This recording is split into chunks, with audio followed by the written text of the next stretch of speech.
Eu fiz questão de trazer esse vídeo aqui. Ele é um pouco longo, mas vale muito a pena você assistir. Tá vendo esse irmão aqui? Ele tem sido perseguido nas redes sociais, simplesmente porque ele tem trazido a verdade da palavra de Deus ao povo, tem ensinado o povo da maneira certa referente à palavra de Deus. Eu quero dizer para esse irmão ficar firme aí na rocha, continuar aí ensinando os bons ensinamentos que ele tem trazido ao povo aí, a verdade. Meu irmão, todo mundo que trabalha com a verdade é perseguido. Cristo Jesus trouxe a verdade e ele foi perseguido. Fique firme aí na rocha, meu irmão. A perseguição vai existir sim, principalmente a perseguição religiosa. Mas o irmão aí tem efetuado um ótimo trabalho de ensinamento aí, através da palavra de Deus nas redes sociais. Estou deixando aqui bem claro todo o meu apoio para você, porque você tem sido um grande professor, ensinado da maneira correta o povo referente à palavra de Deus. Você está de parabéns, você está de parabéns, meu irmão. A perseguição vai existir.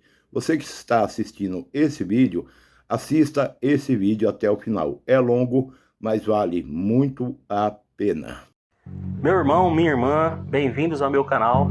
Eu sou seu irmão em Cristo, Evandro Moretti, e o tema de hoje é para falar sobre a revolta, a fúria de crentes pentecostais contra mim nas redes sociais. Você mesmo pode ver isso, por exemplo, lá no Kawaii, tá? Os comentários chegam ao extremo de xingamentos em nome de Jesus, tá? E por que eles estão revoltados? Bom, primeiramente, eu quero deixar claro aqui que eu não estou aqui para generalizar.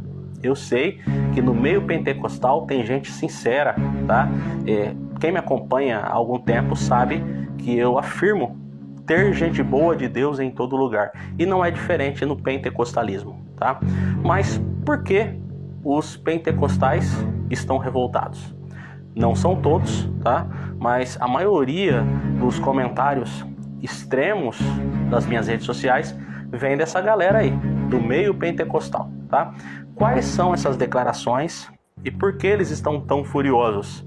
Então hoje o tema do vídeo é esse, tá? E se você tem um amigo pentecostal ou uma amiga, eu peço que você aprenda, tá? E se você for do meio pentecostal, o propósito desse vídeo aqui não é insultar você, não é te ofender, mas te fazer refletir. É interessante que a gente veja todas as versões. É inteligente se tornar uma pessoa do diálogo, tá? Ao longo da nossa caminhada como pessoa, como ser humano, a gente precisa desenvolver a habilidade do diálogo, tá? E, infelizmente, a religião, ela costuma tirar essa habilidade das pessoas. As pessoas costumam, quando se tornam fanáticos religiosos, extremistas religiosos, perderem a habilidade do diálogo, do raciocínio, tá?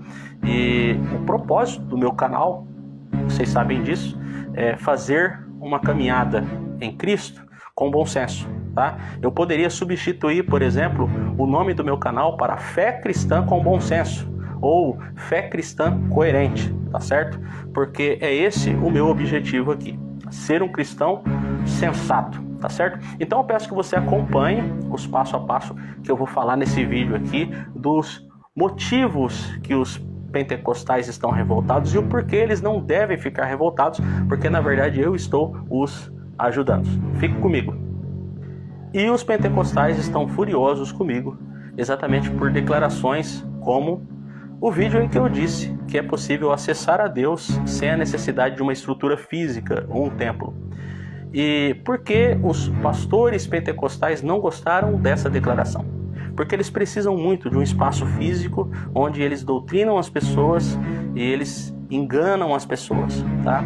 O segmento pentecostal utiliza bastante as questões proféticas, que não são nem profecias do Evangelho, mas aquele negócio do eis que te digo, meu filho, assim diz o Senhor, tá?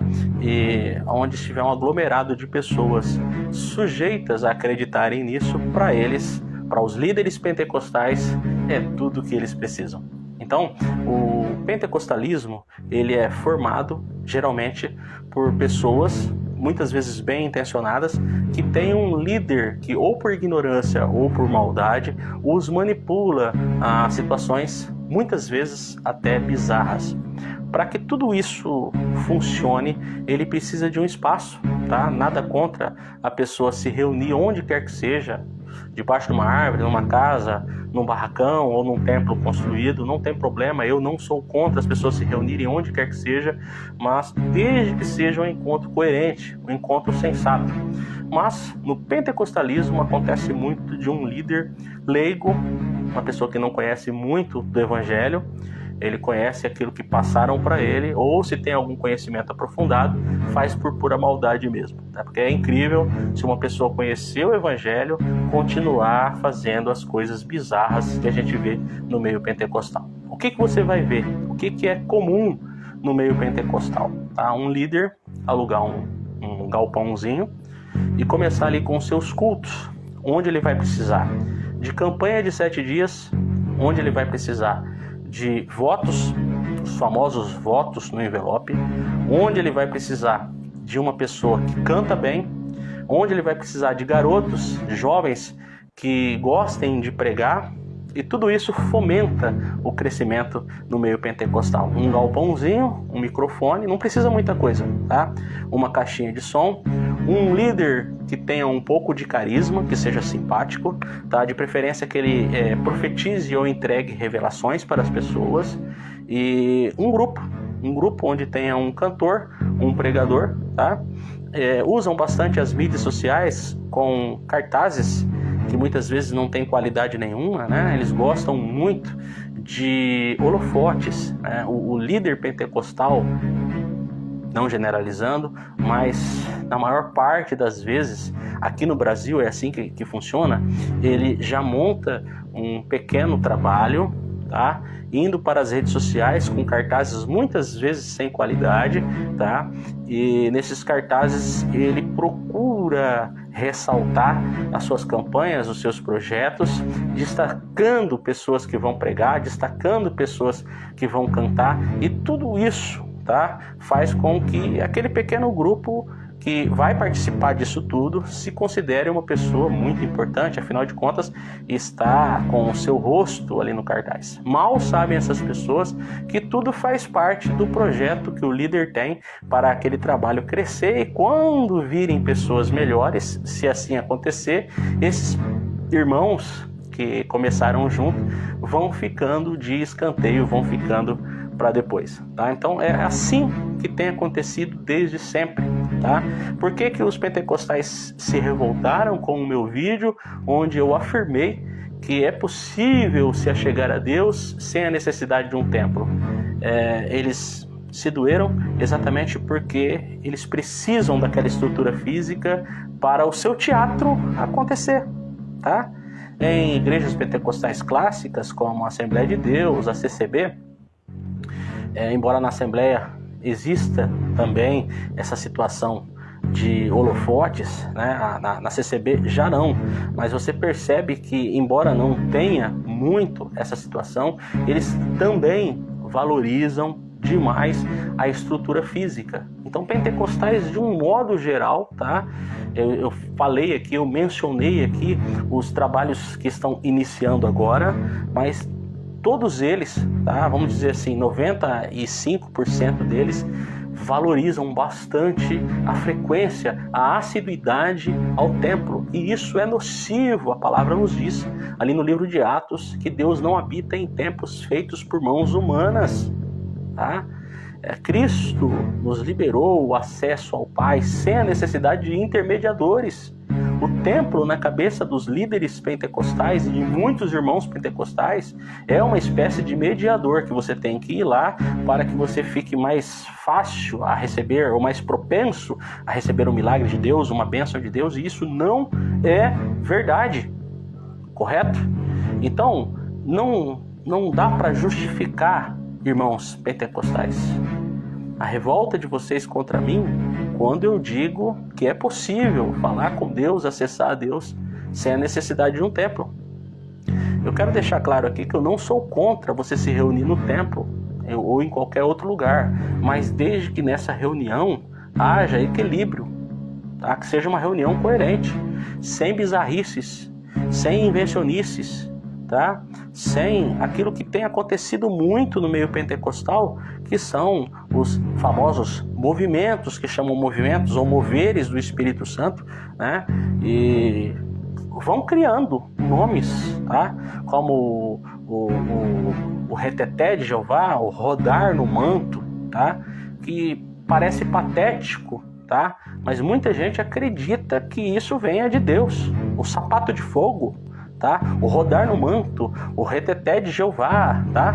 Que não passam de picos emocionais, mas a pessoa diz, né, que aquilo é a unção de Deus. A unção de Deus, irmãos queridos, que aparece ali em 1 João, capítulo 2, versículo 20, depois no versículo 27, é capacitação para crer em Jesus e para colocar os seus ensinos em prática. Não tem nada a ver com aquela bizarrice, com aquela bagunça. Então, assim, o pentecostalismo, infelizmente, se tornou característico no Brasil por conta de suas bizarrices, de seus salões, que chamam de igreja, que é encontrado muito facilmente nas cidades do Brasil todo, em lugares que antes eram um bar. Como vocês viram aí, o nobre, caro companheiro, o nobre irmão aí falando, é normal nos dias de hoje, toda pessoa que vai para as redes sociais expor a verdade, falar a verdade, acaba aí sendo caluniado e perseguido. Faz parte das redes sociais aí as perseguições religiosas. Mas vou repetir, o irmão está fazendo um ótimo trabalho, explicando tudo que o povo precisa referente à palavra de Deus, trazendo aí a verdade.